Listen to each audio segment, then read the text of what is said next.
नमस्कार साथियों, मैं राजीव सिंह कुशवाहा भारती, राष्ट्रीय उपाध्यक्ष अखिल भारतीय परिवार पार्टी उत्तर प्रदेश के शहर कानपुर नगर से आज 74वें स्वतंत्रता दिवस के उपलक्ष्य पर आप सबको बधाई देने आया हूँ। सभी देशवासियों को भारतीय स्वतंत्रता दिवस की हार्दिक हार्दिक शुभकामनाएं एवं बधाई।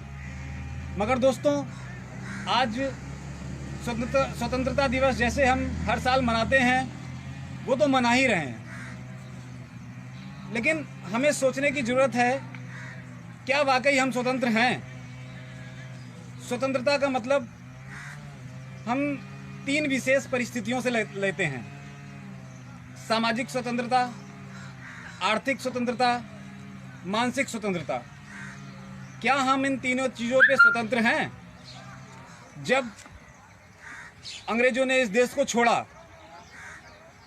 क्रांतिकारियों ने क्रांति किया, महात्मा गांधी जी ने इतने बड़े बड़े आंदोलन किए, अंग्रेजों से आज़ादी दिलाने के लिए हमें बहुत बड़े बड़े आंदोलन हुए।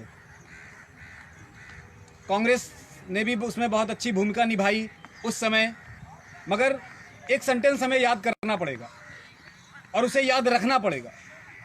भगत सिंह जी ने बोला था, यदि आज़ादी उस तरीके से आई जैसे कांग्रेस चाहती है तो इस देश में जाति धर्म के नाम पर भेदभाव की ऐसी आग लगेगी कि उसे बुझाते बुझाते हमारी पीढ़ियों की कमर टूट जाएगी। और आज हम उस पोजीशन को देख रहे हैं। आज हमारे बीच जाति धर्म का इतना जहर घोल दिया गया है कि हम उससे आज़ाद नहीं हो पा रहे हैं।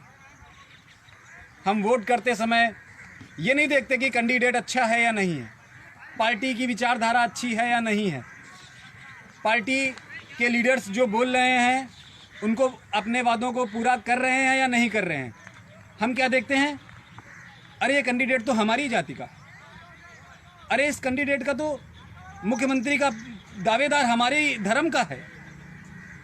हम मानसिक रूप से आज़ाद नहीं हैं, हम आर्थिक रूप से भी आज़ाद नहीं हैं। जब अंग्रेज यहाँ से गए थे हमारे देश को छोड़कर, तो आप उस समय की इतिहास को पढ़िए। हमारे ऊपर कितना % टैक्स लगता था, कितनी तरह के टैक्स लगते थे।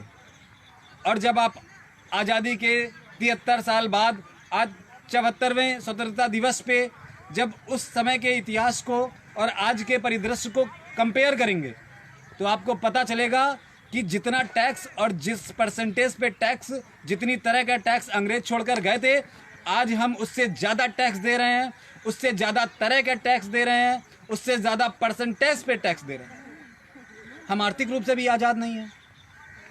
हाँ, सामाजिक तौर पर ज़रूर हमें कहने के लिए एक आज़ादी का लड्डू दे दिया गया कि आप आज़ाद हैं। और यकीनन जो परिस्थितियां अंग्रेज़ों के समय रहीं, आज उन परिस्थितियों की तुलना नहीं की जा सकती। हम उनसे बहुत बहुत अच्छी पोजीशन पे हैं। लेकिन दोस्तों, कहीं ऐसा तो नहीं कि हमें धीरे धीरे धीरे धीरे करके वापस उन्हीं परिस्थितियों की तरफ डाला जा रहा है? हमारा देश लगभग 1600 साल गुलाम रहा, अलग अलग देश के राजाओं का, और अंग्रेज़ों का गुलाम। अंग्रेज़ों ने हमला कर कर हम पे आक्रमण करके हमें गुलाम नहीं बनाया था।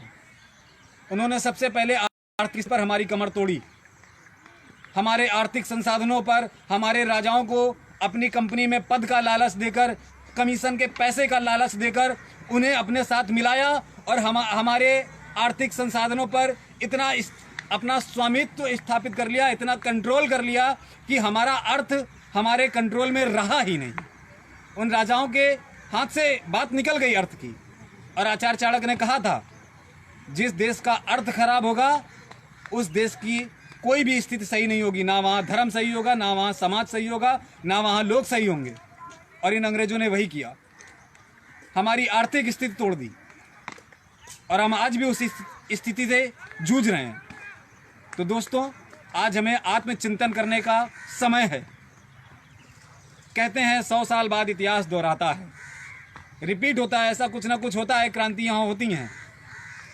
तो मुझे लगता है कि नियति, प्रकृति एक फिर से क्रांति कर रही है। सुभाष चंद्र बोस जी के समय, चंद्रशेखर आज़ाद जी के समय, भगत सिंह के समय जो क्रांति की अलग जगाई गई, मुझे लगता है कि आज अखिल भारतीय परिवार पार्टी उसी तरह की एक क्रांति लेकर आप सबके बीच में देश में एक अलग जगा चुकी है। क्रांति का मतलब विचारधारा, गुलामी की जंजीरों को तोड़ना। और आज माहौल ऐसा नहीं है कि हमें क्रांति करने के लिए हथियार उठाकर निकलना पड़े। आज माहौल ऐसा नहीं है कि हमें क्रांति करने के लिए असेंबली में बम फेंकना पड़े। विचारों की क्रांति, लोग हम अपनी आवाज़ उठाकर भी क्रांति कर सकते हैं।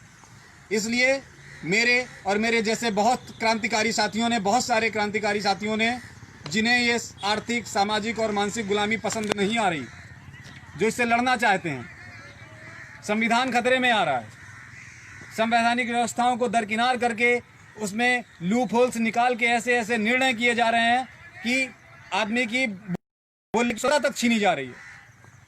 आज व्यक्ति का विरोध, किसी पार्टी का विरोध, देश का विरोध समझ लिया गया।